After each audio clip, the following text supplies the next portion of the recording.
Even like look what COVID did Hmm. when coaches couldn't be in these gyms for these exposure periods. What they do? Well, they started getting the online passes, and now you got things like Baller TV, which are staples. And I think Baller TV has been something. And the other programs like Baller TV is just Baller TV is the most common when my son plays.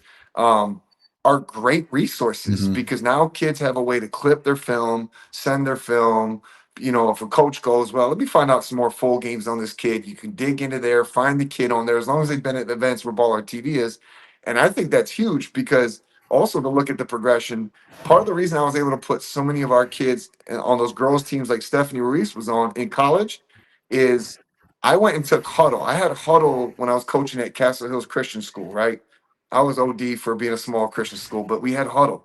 And then I said, man, this Hudl really works. So I went and got an account for our club teams. Back then, Hudl wasn't charging what they charge now. And they were actually giving away a Ah, free iPad if you open an account. So we had a free iPad. And I just talked to the parents. I said, look, this is how we're going to get in front of these college coaches.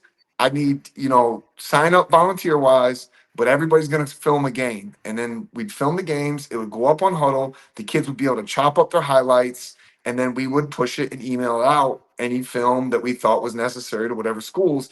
And that was a huge catalyst.